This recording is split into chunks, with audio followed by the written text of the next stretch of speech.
salami maybe is the introductory word, if I understood. Good evening. Well, first of all, allow me to thank you all, because you're quite a lot of people, and of course, to thank Annie, Natalia, and David for organizing this, and all of the team and all of the people who collaborated with us in these 2 days. I am here for a research that I coordinate at the Technical University in Vienna, and together with me are here my collaborators and the students, and I guess some of them are in the room. But when we discussed what I would speak about tonight, we agreed that I should present works of the office. So I will present works of my office, which is called Bauku, and it's based in Milan. And I will present projects that we have been making in Eastern Europe and in countries that, in one way or another, went through the experience of real socialism, or actually existing socialism was, I think, the formula at a certain moment. I have really no theory about this thing, but I have an interest, and today I think I understood more precisely why I'm interested. So today we went to the academic city, if I'm not wrong. I imagine you know this place that is a bit outside, where there's this gigantic campus that was planned in Soviet times that was never finished. And going there, there's this long building which large part of it is ruin, and we went behind the ruin, and behind the ruins there were cows pasturing, and the shepherd with the cows, and it looked exactly as the Roman Forum looks like in Piranesi or Panini engravings. So there's the cows, and these ruins are just there. They're the ruin of this empire, and in this case it's the Soviet Empire, not the Roman Empire, but nevertheless, this stuff is there. And it's also not so friendly, like nowadays in Rome everything has been beautified and touristified. By when the Italian architects of the Renaissance and of the Baroque went around these ruins were not friendly. They were a little bit like they might appear still in certain Pasolini movie, when they're spread in the periphery.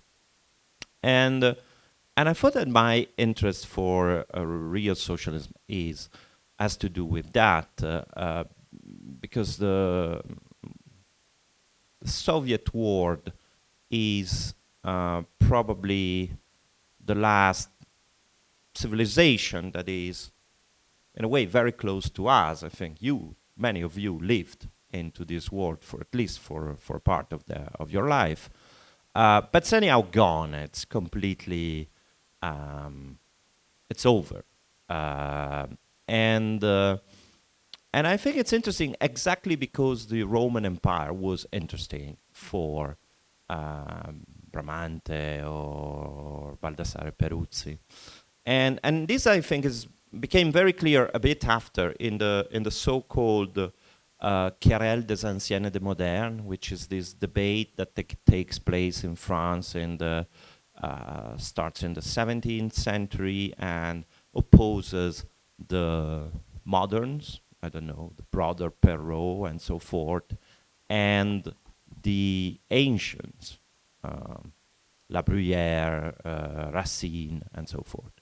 And the argument of the ancient, which of course is the party I sympathize with, the argument of the ancient for dedicating this attention to classical antiquity was that it provided a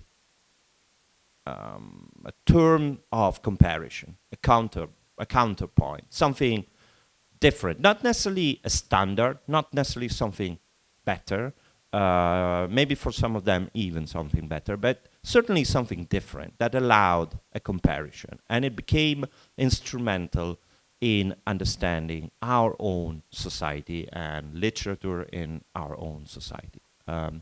I think this is still a valuable position. I tried to argue a similar position in a book I published 2 years ago about Bramante, which is very stupidly titled On Bramante, and I think you can easily find in Amazon in case you want. And with this in mind, I think we can start to see these series of projects that, of course, are very much based on circumstances, on occasion. So we're a normal architecture practice, so we cannot select our occasions. We can only decide whether to say yes or no, and then maybe reinterpret them after we did. But at the moment, it's just completely random. So you will see a lot of projects in Albania, which is our main, let's say, market, so to speak, in Eastern Europe. And I went to Albania for the first time, I believe, in 2004 or 5. And it was because of the, at the time, mayor of Tirana, Edi Rama, who now is the prime minister of Albania. And he asked to group of students of this postgraduate program in Rotterdam that was coordinated by Elia Zengelis to design, to imagine a strategy for this city that came out of 15 extremely chaotic years. So there was the end of the communist regime. After that, there was a succession of very aggressive political experiments with also, at a certain moment, a financial crisis due to the fact that Albanians had really no idea how to invest their money. So they were victim of a really brutal type of pyramidal kind of Ponzi scheme, which led the country to semi-civil war. So the Italian army had to intervene for a peacekeeping mission. And after that, slowly, the institutions were rebuilt. And at a certain moment, Rama, who is actually the son of the main sculptor of the communist era, so a guy who did Enver Hoxha sculpture portrait on a daily basis. After an experience in Paris as a rather unsuccessful and also rather bad artist, came back to become Minister of Culture and then became Mayor of Tirana. And the first thing that Eddie did was to ask artists from all over Europe to paint the buildings, just because Tirana was rather grayish and also there was no money. And that was the first attempt, and then slowly forced the real estate developers to work with certain architects, and we were one of them. After that, when the city started to collect a little bit more taxes and there was a bit more revenues, Tirana was looking like that at the time. So this was the entrance from the airport with this abandoned roundabout that was unbuilt for ages, and this is the situation, I guess, the situation you know of incredibly aggressive occupation of previously public-owned land, where everyone would build something for himself and for his family, but also a little bit of real estate started to develop, and so the city grew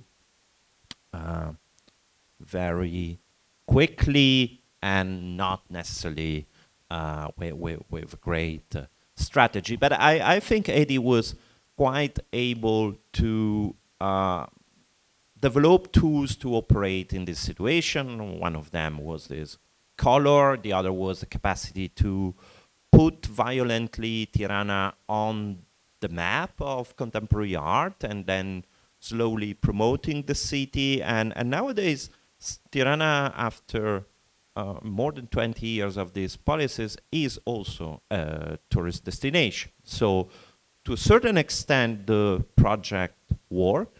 At least Eddie had a very clear understanding for the, well, what in Marxist term you would call the superstructure, so kind of culture and promotion and all of that.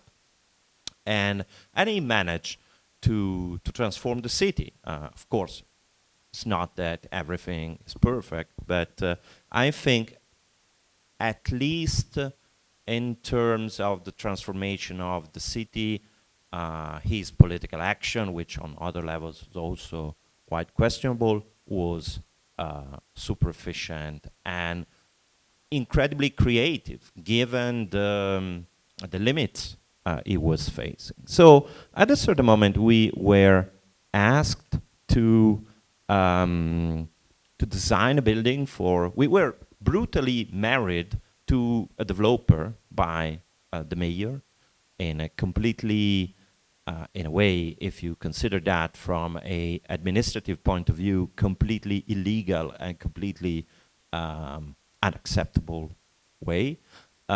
So Albanian developers, who of course were also recycling very questionable money coming from very questionable sort of economic activities.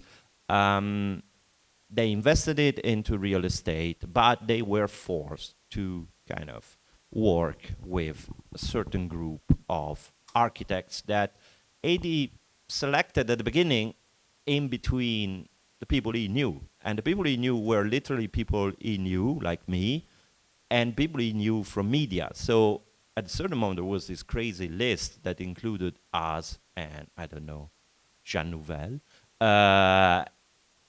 which I believe were absolutely equal for the developers, with the great difference that we were, and we still are, much cheaper than Jean Nouvel.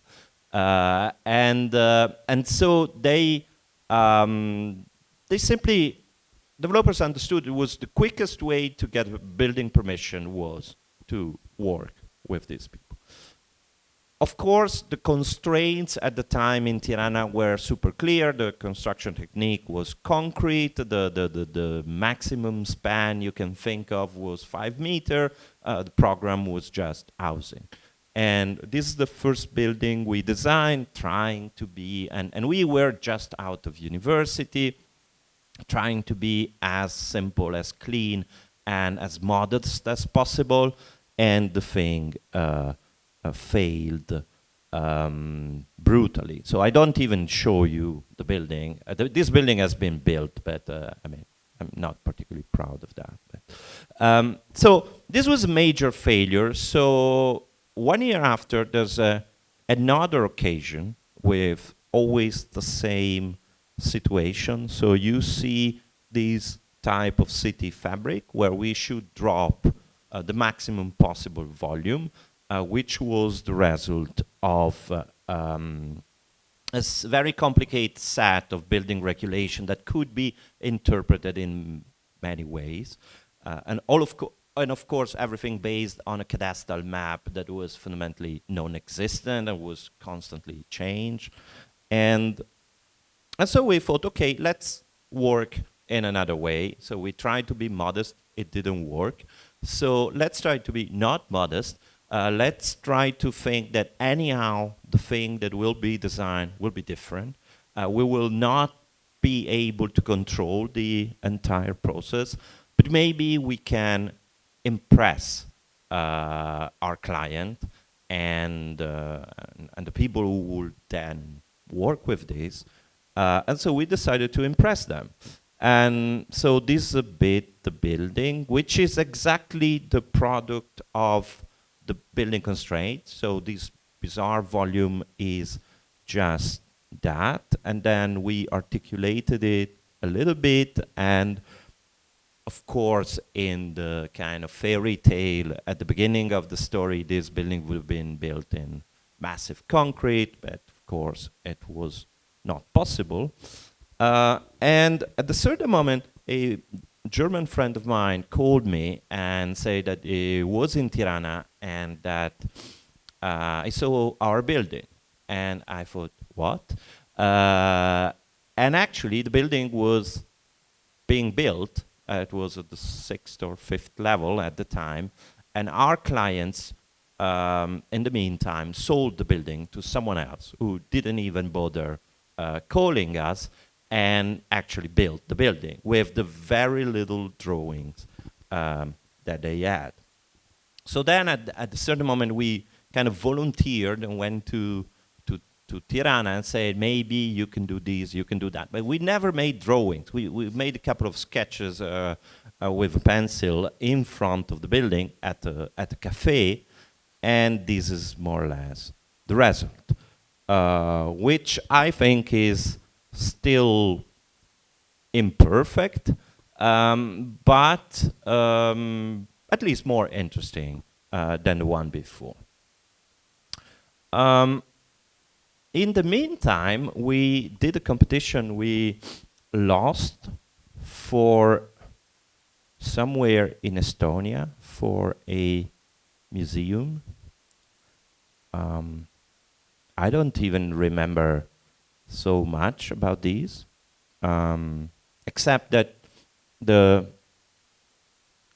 entire competition was based on a reading of these. Does anyone has a napkin or?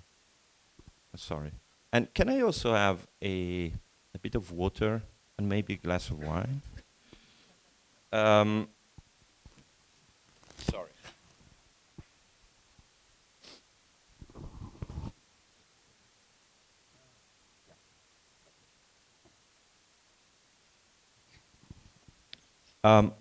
So the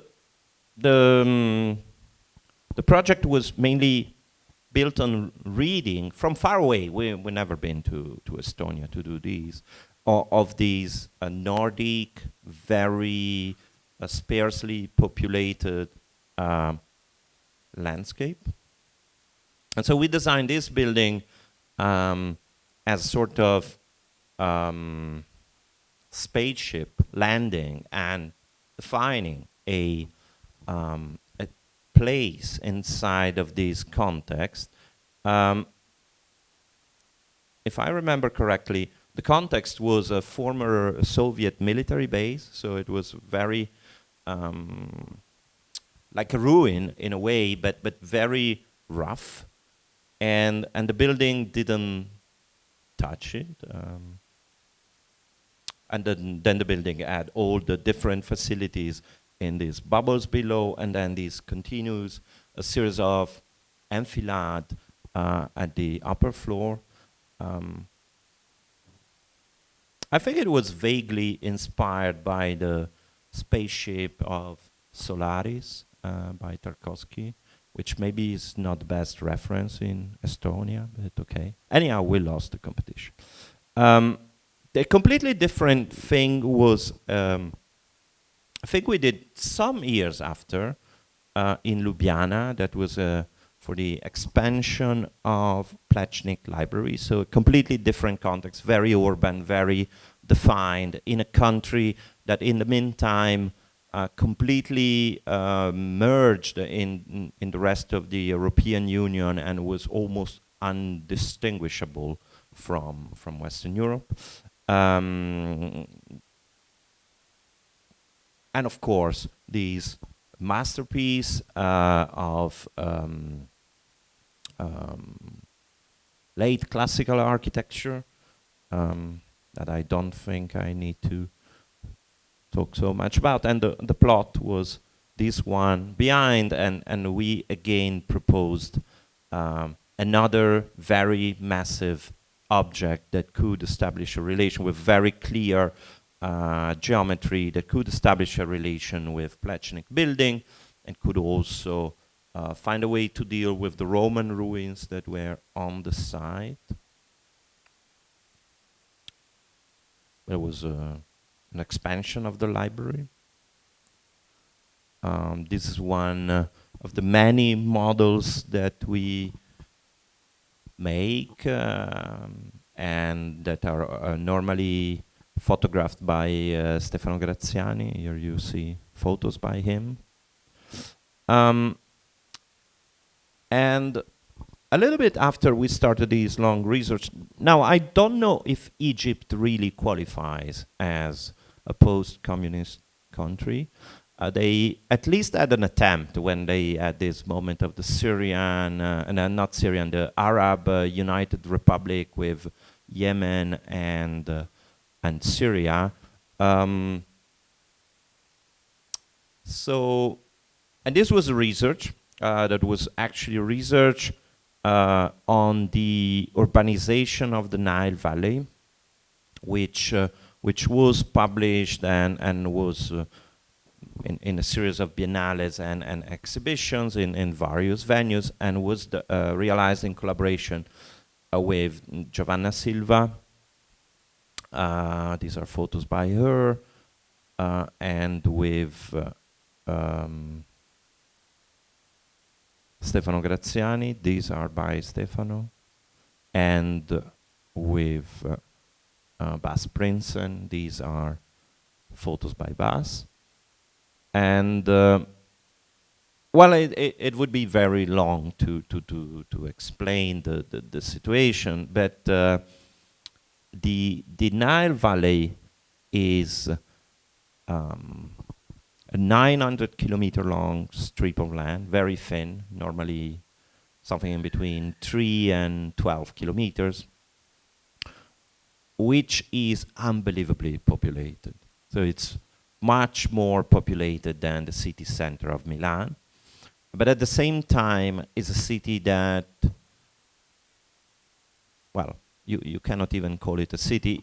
It's a territory that grew in numbers, in population, without changing in organization. So it grew without becoming a city. So the main argument of this strategy, or this act of reading, and what we are doing very often, the act of reading coincide with the design, and the design is sometimes very modest. What is important is to conceptualize what we see, and to call it a city, to call these the 900-kilometer Nile city, was a way to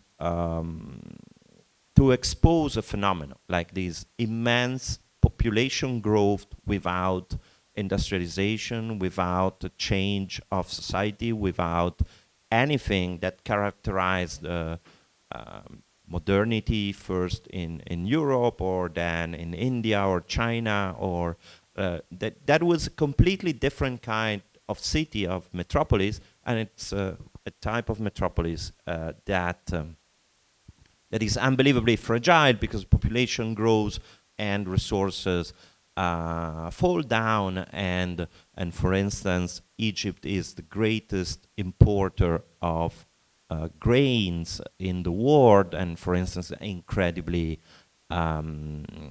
sensitive to oscillation in the price of corn and of wheat, and for instance, that has been recently big problem with the Ukrainian war. And fundamentally, this city in the valley is totally unsustainable. Egypt would need much more land in order to feed the people, but not only that is happening, but also urbanization is eroding the cultivable land, and it's actually a nightmare on any level, on environmental level and so forth. And for this reason, it's also so interesting because it's probably one of the most desperate and most visible case of an environmental tragedy that is going on. So we try to describe these. We try to define categories and comparison for the Nile Valley. But after that, we tried also to conceptualize it, to imagine it, and the colors are a bit weird, but yeah, it's everything is much less green, but in general, but okay. And then we tried to make a proposal, which is a proposal at a colossal scale, which of course is just kind of theoretical. And the proposal was to concentrate urbanization in short strip perpendicular to this city, a city that has the great advantages of linear cities. And Tbilisi, I think, to a certain extent, is also a linear city. That infrastructure is super simple to make, and infrastructure is actually quite good because you have a relatively efficient railroad in Egypt that goes north-south along the Nile, and then you have the highway in the desert, and you have all big infrastructure necessary to the city in the desert, because anyhow it doesn't consume land. You have infinite space in the desert to locate, I don't know, cleaning, like depurator for the water, and this sort of trash dams and so forth. So what we proposed was, let's try to accept that this city is a city, make it into real alternation of urban areas and areas that are clearly agricultural, so where the surface that is dedicated to agriculture could be preserved. And we try to imagine how this very schematic idea could work across all the 900 kilometers. So every 40 kilometers there was one of those cities, and the city, they all had access to highway, access to the railway, and a certain set of public facility, trying to create a little bit of differentiation in between countryside and city. One of the things we discovered by talking with people there was that there was no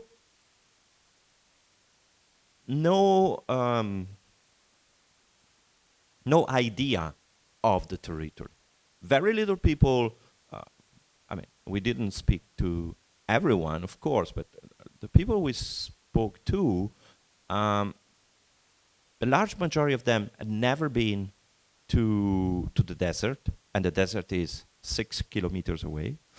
And also, for instance, taxi driver, when we would ask them to drive south or north 50 kilometers, they would feel completely not at ease, even if actually driving 50 kilometers to the south took less than 1 hour. So this city remained a set of villages for its own inhabitants, and to think of this system as a set of villages was, in our opinion, the main obstacle to imagine a possible future for this area with these dramatic problems.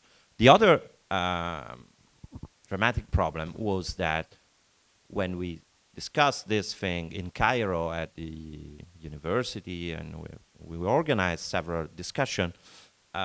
More or less, everybody of the Cairo elite would not even understand why we decided to go there. So the valley is completely out of the mental map of the Egyptian elite. So, which is another very significant problem. And then the project operated also at a lower scale, and here you see how one of these perpendicular city could work, but I think that's too detailed. And then there was a set of possible devices to be implemented. This was a collaborative research done not only with the photographer, but also with a Dutch office, Atelier Kempetil, and a French office called Grau. And this was Istanbul Biennale. This is an exhibition at the gallery in Cairo called Townhouse Gallery, and these are a bit older publication of that thing. Shortly after that, we did a competition for the so-called Humboldt Forum in Berlin, in East Berlin. The Humboldt Forum is this thing here to the right, designed by the Italian architect Franco Stella, which is a reconstruction of the Hohenzollern castle. So the castle that was bombed and that was then demolished, and during the existence of the German Democratic Republic, the castle was substituted by the Palast der Kultur, so the Palace of Culture. That was that modernist box there, that then was demolished with kind of sneaky maneuver, saying that it was full of asbestos, which, yeah, it's true, but applies to millions of buildings.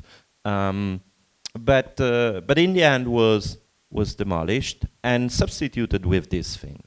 This thing is really a masterpiece of German hypocrisy, in the sense that it's a reconstruction of the Hohenzollern castle, but at the same time is dedicated to African art.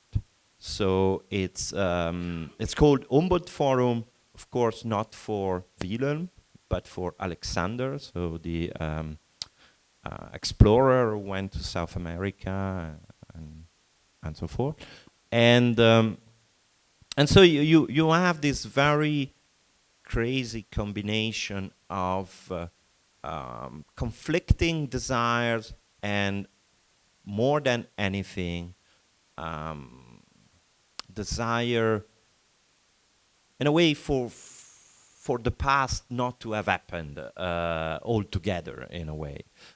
So you have the reconstruction of the castle of the king of Prussia, but at the same time, this is not the castle of the king of Prussia. It's very friendly, diverse, multicultural institution.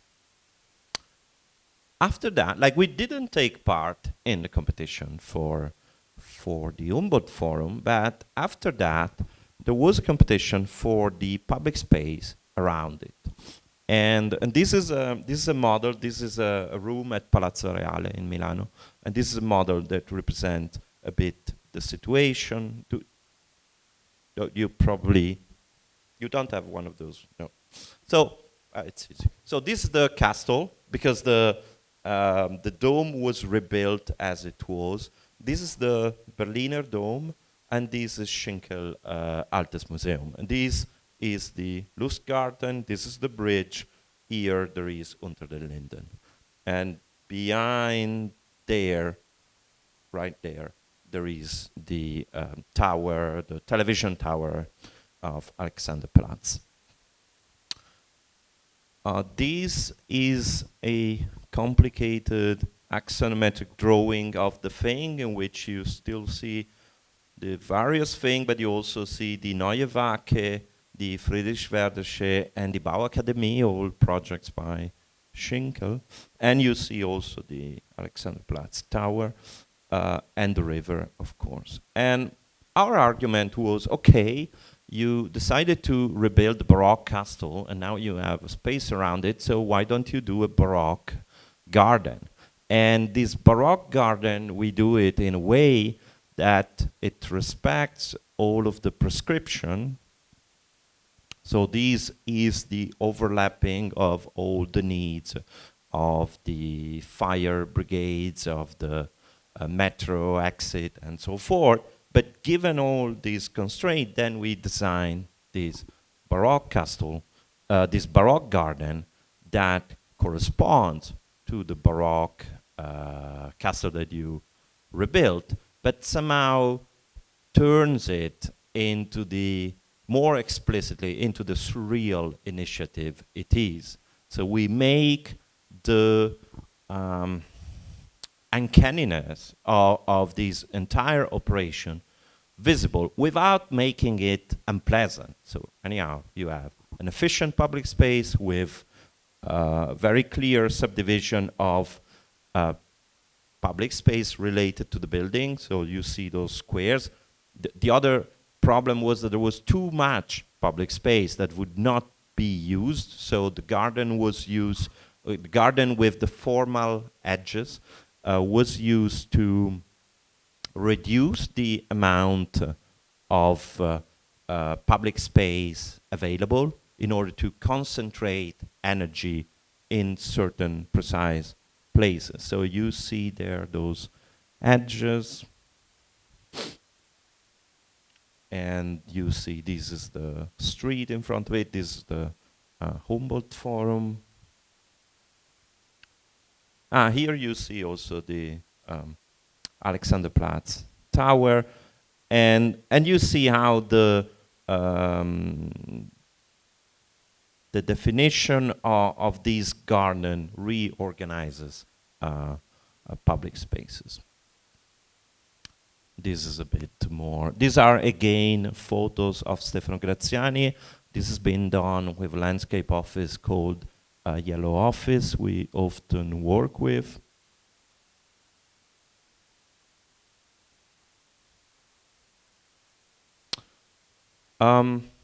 Shortly after, we did a completely different thing, this time with the German office Kuhn Malvezzi. This was a competition for mosque in Pristina. And Pristina is a relatively small city in Kosovo. And for some reason, they want to build this gigantic mosque that, of course, then they didn't build. One thing. All of these competition, if I don't say we won, we didn't win. So all of the previous one were sort of failures. Or to a certain extent, there's always the development of an argument and so forth, but fundamentally in kind of economical terms, a failure. And this is a failure as well, but it's a nice failure. So this gigantic mosque was made of mosque that you see at the top, but also an immense amount of parking garage that was, I don't know why they wanted, and the supermarket and a, I don't know, some library, conference or whatever. It was a really colossal request, and that's why we answered in this incredibly bold manner with this building that has this inside, has this lamp that is, I believe, 30 meters or something like that. And the building looked like this. I think it's quite a self-evident project. So it's parking. There's the portico of the mosque.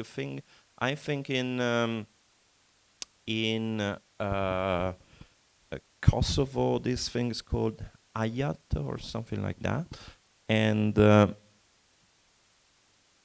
so you see the components, so parking, the mosque, the dome, and then this lamp that is placed inside.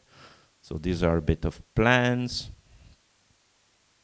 This was the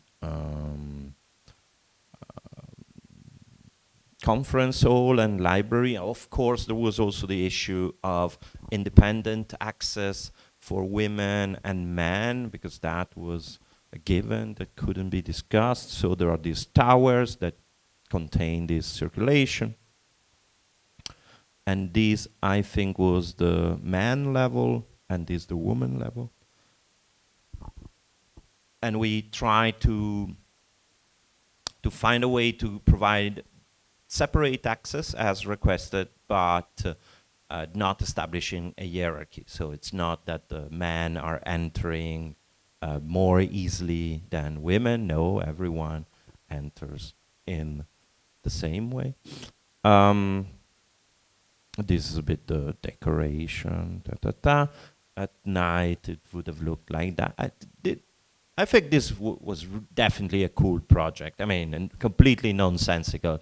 It probably would have costed several years of state budget to Kosovo, but nevertheless.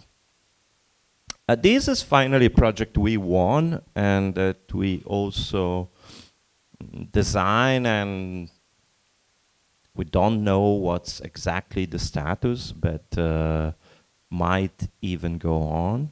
So this is a bit the condition of Tirana. So Tirana is in a valley. It's quite beautiful landscape condition with relatively high mountain. You can ski around it. And this that you see on the left is the monumental city structure of the city, which is unbelievably simple. It's one axis designed during the Italian protectorate that in the fascist era. Designed by Armando Brasini, which is the most basic bit of urban design you can think of. There's a building at the end towards the lakes.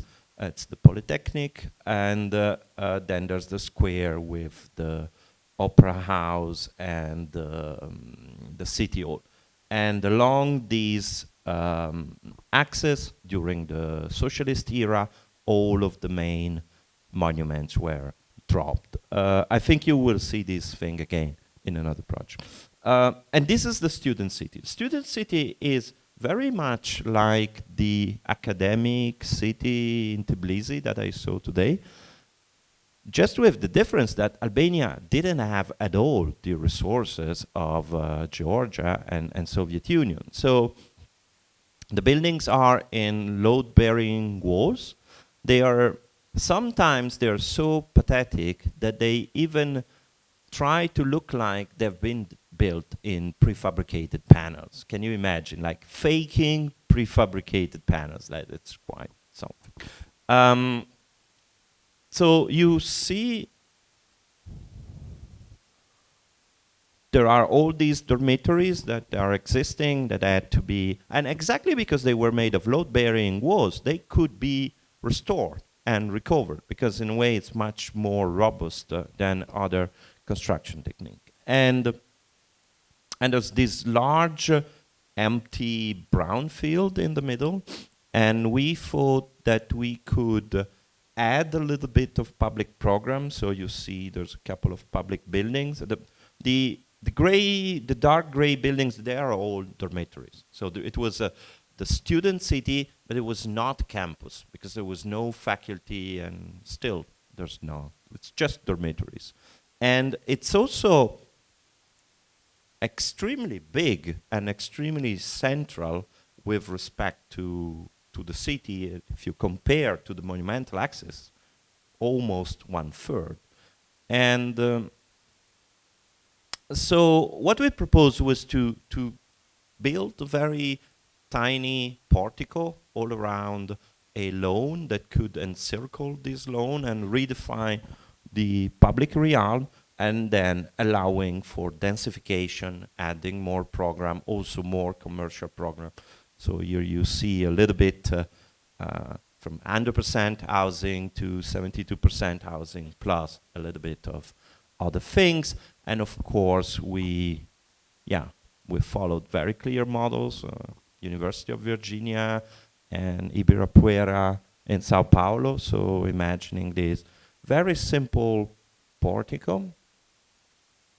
And yeah, in the competition, we also imagined that each building had a sort of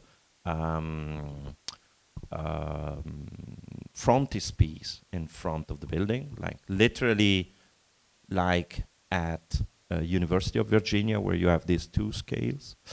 And the thing looked a little bit like this. This is once again one of those strange drawings that is a bit of plan, a bit of an elevation. It looked like this. Well, in a sort of super schematic model. And of course, it's a very complicated and rather big thing. It's also quite expensive, even if it's in Albania and everything is relatively expensive. So we imagine how it could be developed in time.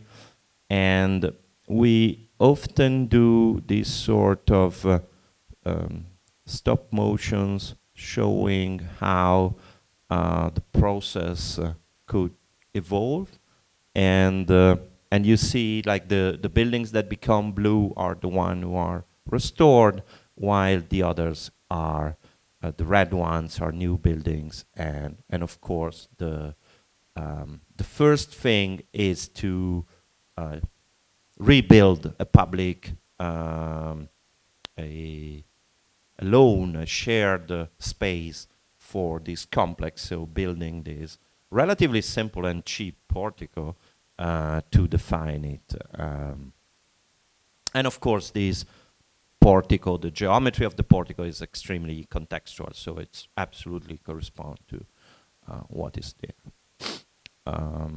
This thing, of course, has went through several phases, and nowadays the status is uncertain, but we hope it could go on. Tell me if it's too long, too boring.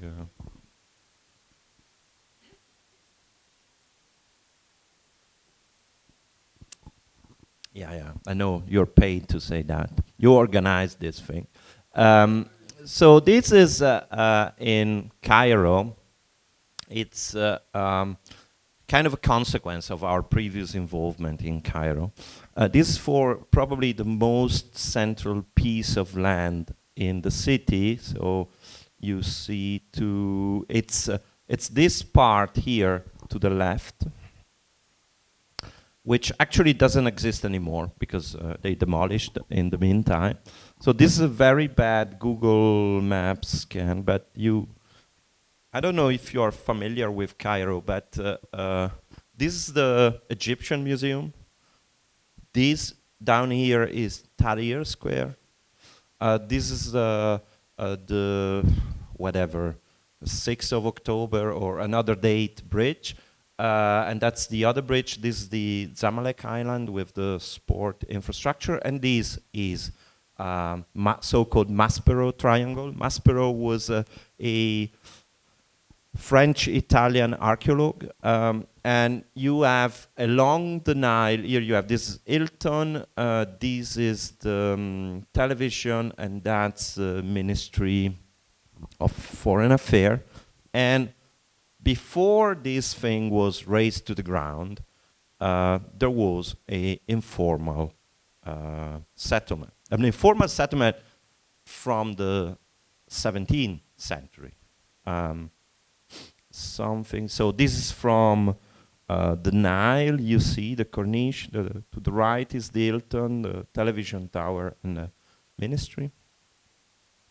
And this is a bit how it looked like, the city fabric and the relation to this highway.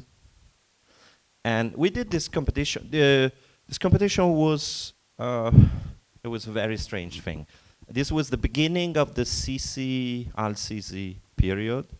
In the first government he made, there was a Ministry for Informal Settlement. The Ministry of Informal Settlement organized the competition. We did this competition together with Stefano Boeri, no, only Stefano Boeri, us and Stefano Boeri. And then through the competition, they didn't fire the minister. They closed the ministry. So the Ministry of Informal Settlement all of a sudden doesn't exist anymore. Then they send a letter, and don't worry, the competition goes on, it's fine.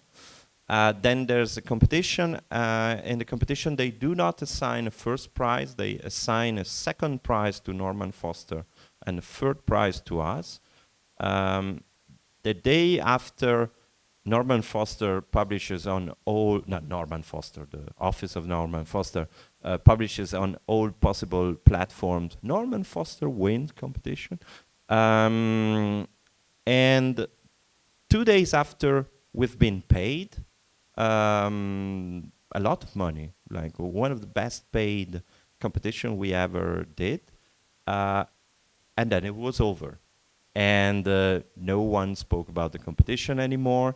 And they entirely demolished and relocated the inhabitants of the informal settlement. What we tried to do was to disaggregate this area into components, see what could be preserved, and more than anything,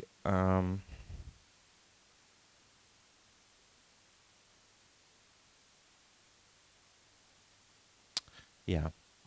So what you see on the top left is the property map. Like the land is strangely, like the land was strange. The land was sold to Saudi Arabian investors in the 80s, but the Saudi Arabian investor could not get rid of the people living there. So they owned the soil, the right, but not the houses. The houses were owned by the owners. So what we tried to do was to move from that subdivision of property to that subdivision of property in which basically the state would buy the land of the informal settlement in order to save the informal settlement, at least part of it, and the investors would receive actually the better land that was owned by the state, the land towards the Corniche. So that it was possible to imagine a complex urban component made of towers along the river, very high, dense blocks for rich clients next to the towers, and then to save at least half of the informal settlement. So you see a little bit this composition of thing, which led to very complicated subdivision of program for the different buildings, and also here even more complicated timeline and so forth. I think it was very, I mean, seeing now it's super naive, but I think it was very generous attempt, and I don't think there's ever been really a chance for such a process to be realized, more than anything because I don't think Egypt has an administration that would be capable of managing this immensely complicated. Forget the political will. I think the political will might even exist in certain moment, but without the capacity to run the process. And this, which was, in our opinion, the only way to save the informal settlement, would have required a level of capacity, a managerial capacity that I think is not there. So these are then a bit of sections of these different parts. And this is how, a little bit, how it would look like.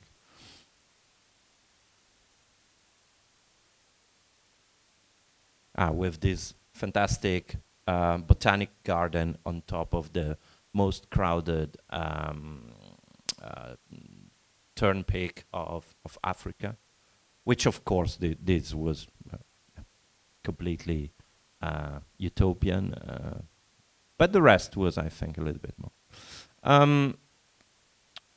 This is another thing we did with Kun Malvezzi in Dresden for a building that actually is on the other side. So this is a famous Canaletto view of Dresden, where you see Chiaveri's church, the bridge, and the Frauenkirche.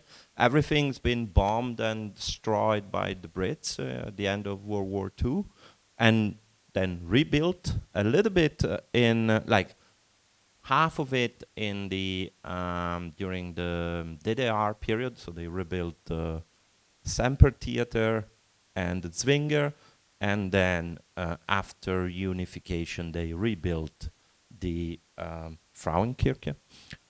On the other side is this building, which is another entirely rebuilt building. In fact, inside it looked like this at the moment of the competition, and the building should host the so-called Archive der Avantgarde, which is a archive, a collection of a collector called Marzona, who decided to assign his collection to Dresden, and fundamentally the envelope of the building should remain, and inside we inserted these two absolutely simple scaffolding with circulation in the middle. No, sorry. That would look like this, and in plan, you see there's the perimeter, and this we lost. This is actually a direct commission for redesigning the campus of the Albanian police. The very complicated project that I don't discuss in detail, but in this thing we were asked to make the new general headquarters in this place, which is actually quite beautiful. There's also some bunkers left from the socialist era, and it's actually a plateau, and then the land goes down, and more or less the building, as you see, is located where the land goes down. And we thought that was actually the most beautiful thing of the place, so we decided not to use the top part of this thing and to place all of the building in such a position. By selecting that, we would put the building lower than the level at which people would arrive, generating somehow a condition of ruins. You know, ruins when they are filled with soil up to a certain level. So the condition, for instance, of this, this I think is Luxor at the end of the 19th century. So we thought, why don't we actually build this ruin? So we built this very monumental building for the police, but we place it in a very bizarre position, like in front of a ravine. And this is a bit, okay, the colors are completely, they're actually not bad, but they are not these. And so this is a very big building. This is like 100 meters long, and it's 30,000 square meters. And you see here the section with this. And this is was a direct request from the police, and we had to design this thing like in 2 months, and then after that it's, I don't know, 5 or 6 years that we are waiting for an answer. So this is still kind of, you see again these extremely simple construction technologies, just concrete, and just an attempt to make building with great thermal inertia in order not to waste energy conditioning it in the summer and eating it in winter. So building, like all these buildings in Tirana, they are always very massive, very sturdy, and they are trying to exploit natural ventilation. And for instance, in the middle there are all these chimneys, and try to be as environmentally sensitive as possible given the technological circumstances.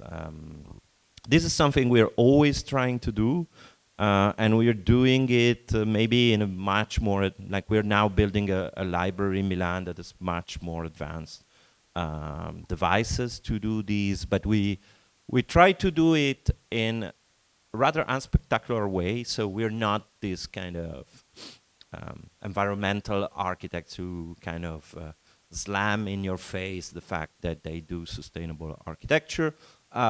But I think it's very important that we all do, and although it should not become a style, there's no reason actually not to reflect on that. This is a kind of bizarre side story to the police, because the police at a certain moment asked us to design a building for the forensic science, and they had a very strange request. They told us that the UK embassy would provide the money for the building, would pay for the building, but for whatever reason, they would like the Albanian forensic science building to be exactly the same as a building in the UK. And this building in the UK was the newest building for forensic science in the UK, and it is in Belfast. And it's new because the old one has been blown up by IRA in a terrorist attack. So this is the building. So I had to go to see the building with 4 employees of the Ministry of Interior of Albania.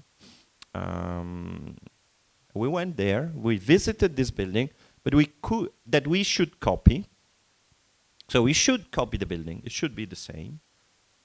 But for security reason, they would not give us drawings.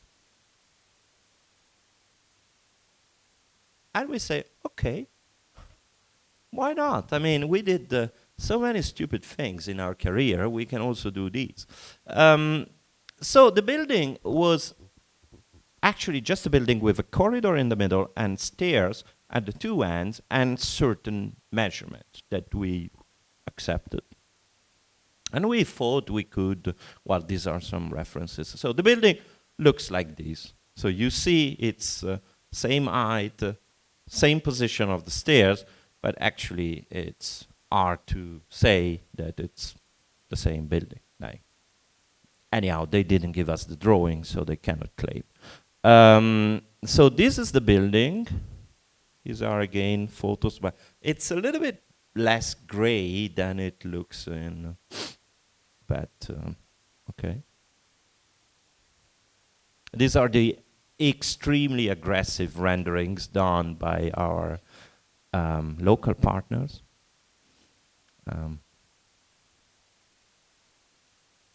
And this is the building. This is also waiting to be realized. And this is probably the last Albanian project. This is probably also one of the most ambitious. This is for the new city hall of Tirana. And again, this is this main axis, and this is the National Museum, seen from the square designed by 51 and 4E. And this is the pyramid of the Enver Hoxha mausoleum. And this is actually the situation. So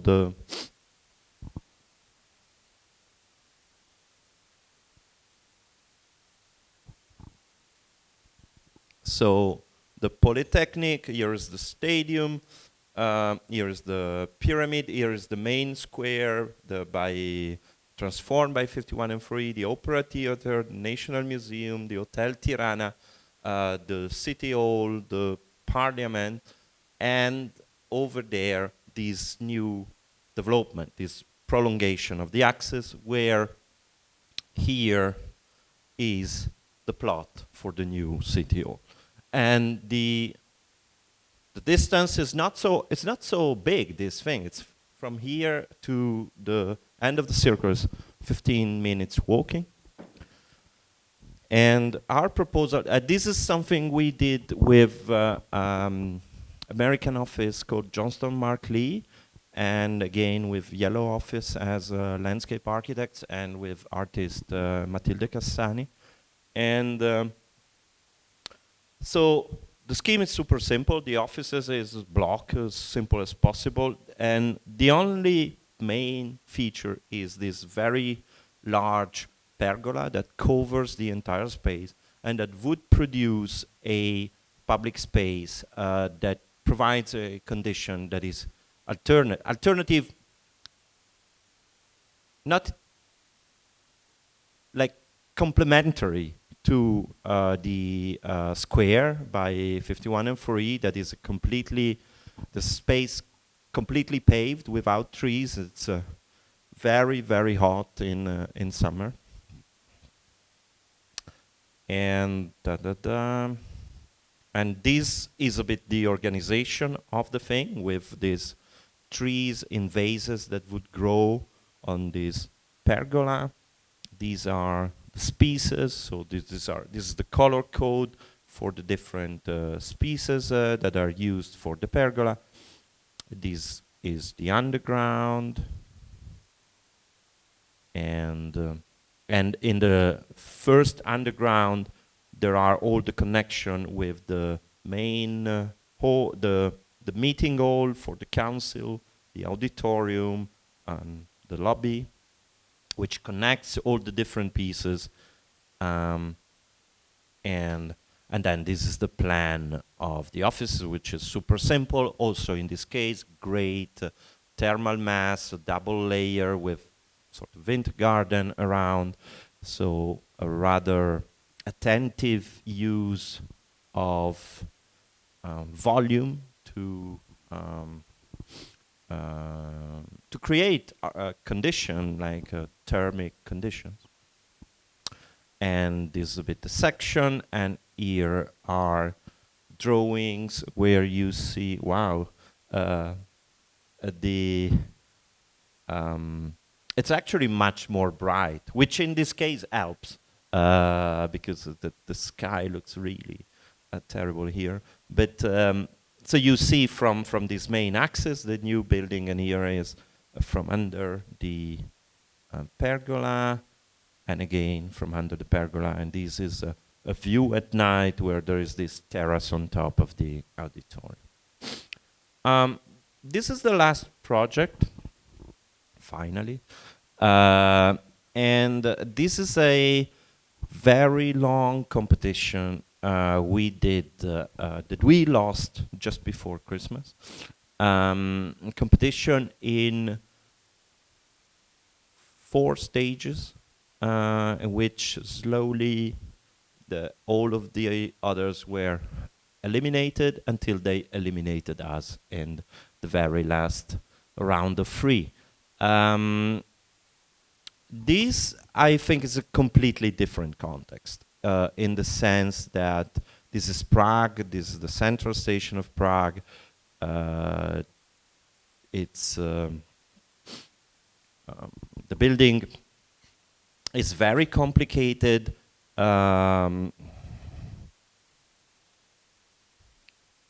So this is the station as built in the final years of the Habsburg Empire. In the 60s, the new bridge is built.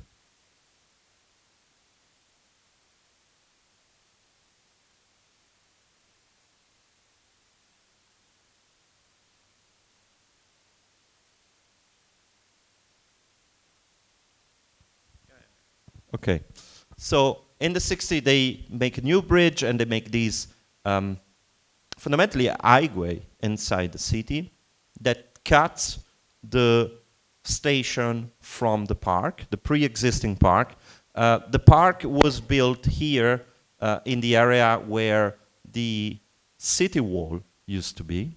So it's a very if you know Prague a little bit, Venceslas Square, we are looking from Venceslas Square.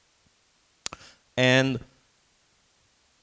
for some reason, I went to Prague like 2 months before taking part in the competition, and I remember I had to go to the station, and when you are in Venceslas Square, you cannot figure out how to get there.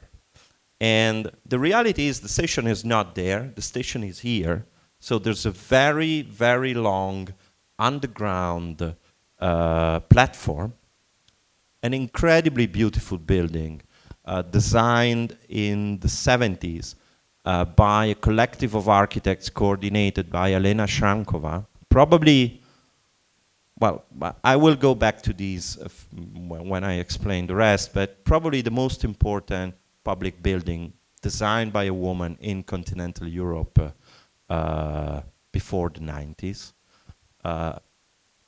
And the building is hidden below this platform that at the moment is a parking lot. Of course, Prague will, the railway network will have transformation, and probably there will be high-speed trains from Berlin to Prague, which are relatively close, and then all the way south to Vienna, Bratislava, and maybe Budapest. And this distance will shrink, so the amount of passengers at the Prague main station will increase. The problem is, so to the right is a photo from the top of Venceslas Square in front of the National Museum, and you see that you don't see the station. But also from the city in front of the park, the station is just that little strip that you see behind the park, because it's this very, very low, long building, which and the park is also very unclear in its organization. Of course, this thing hides a incredibly complicated set of metro and different transport infrastructure, which will also grow. And fundamentally, our proposal was not to touch anything, to preserve this extremely beautiful project of the 70s, and to add 2 buildings at the 2 ends of the parking on top of the new terminal, erasing the ramp for the cars. Anyhow, cars will not park there anymore, and adding these 2 buildings, like a building to the south and a building to the north. This is the old station. These are the platforms. This is the National Museum with its expansion, and this one here is one of the sides of Venceslas Square.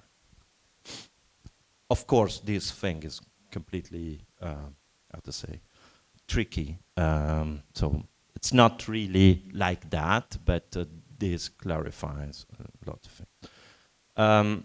So the building is like this. This is the second phase of the competition, so it changed a little bit, but this is a schematic version.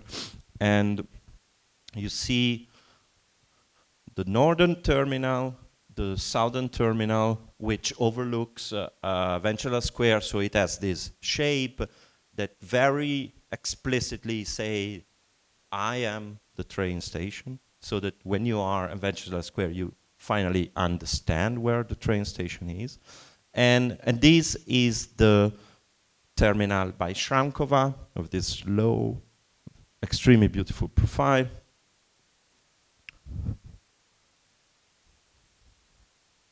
And these are views from north, from south. You see, there's written very big Prague main station. There's a clock. You understand it's a station, although it's in the wrong direction in a way. But and it contains these very big stairs that leads you to the terrace. So the entire project is built as these three sequences having these three facades, so the existing one and the two new, with the old facade and the background.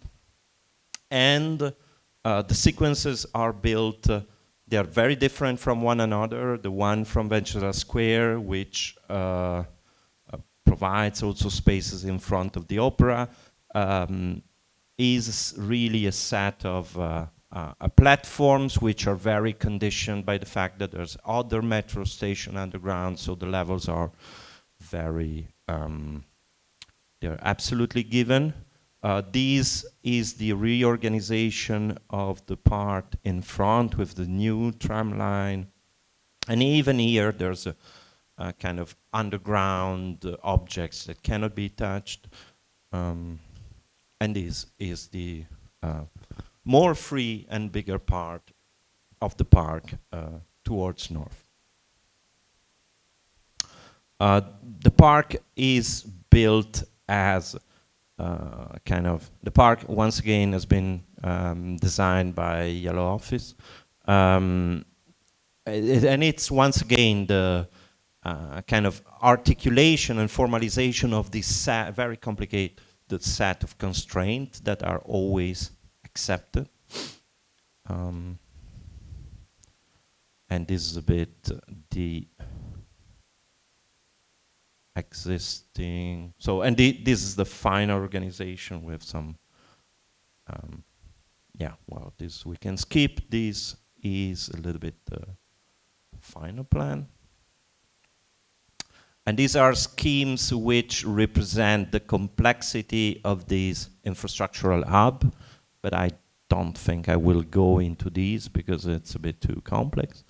What I will explain is, so this is the station inside, this is the facade of the Shrankova building and the interior. And you see it's this very surprising postmodern and real socialism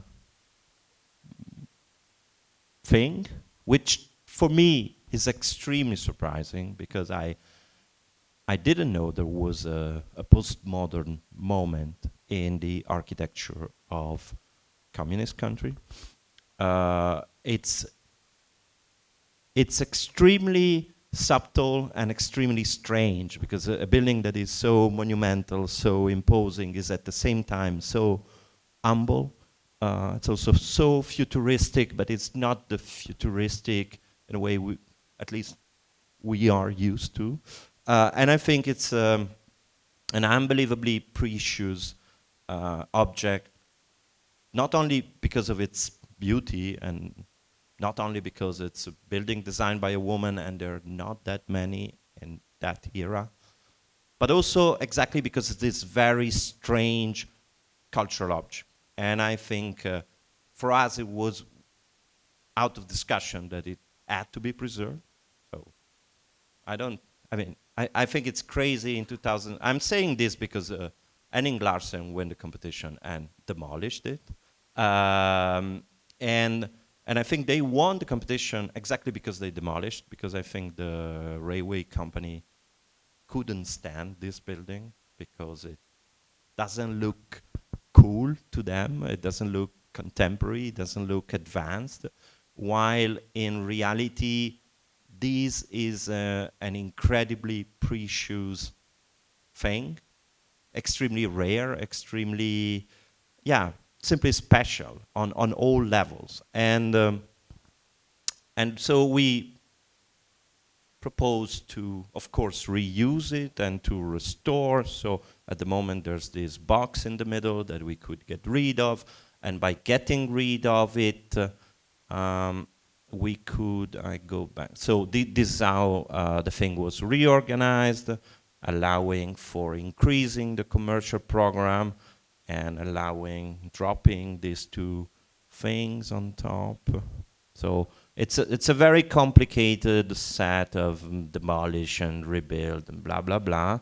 But what I want to say is that by cleaning up the structure, it would be possible to have the system operating as, with the two new terminals as kind of bioclimatic holes who would bring air and light in, and heat in summer would go out from these two bubbles in the middle, which are part of the original project. And so the system could be restored and also regain kind of sustainability in its own everyday operation, because at the moment they're simply eating everything and the building is open, so the heat, and Prague is pretty cold in winter, so the heat goes out and it's an immense expenditure for no reason. Well, here you see a little bit of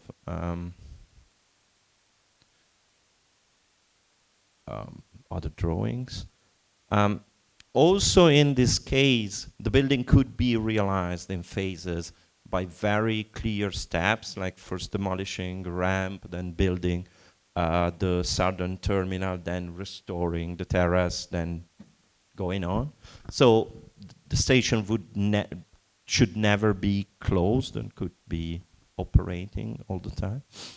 And this is a bit, how the thing could look like. So this is the approach from the new park to the existing terminal. And this is, on the contrary, the approach from north, where you also see the other. And this is the interior of the southern hall, which looks like a station, because this the Shramkova terminal is so fascinating, but it's also very surprising and strange as a train station, with this incredibly low area, with these huge beams, with these bubbles in the roof. So we thought that we could compensate by adding a bit of a different type of space. And this is the other, the triangular building overlooking this new terrace that is open onto the park and onto the city, and could host many different programs. This is restaurant at the top, a little bit like the one is that Gare de Lyon, and this is this is the southern facade.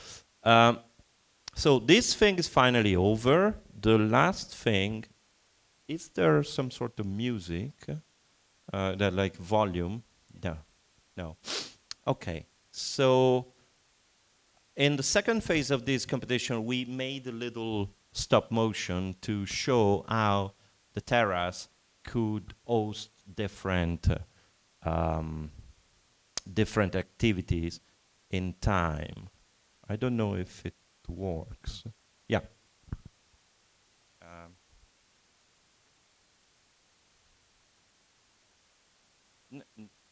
Yeah, I don't know if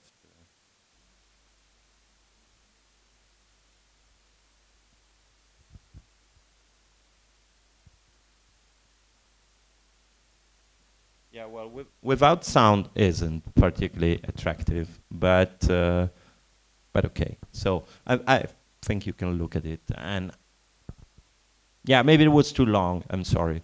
If you have questions.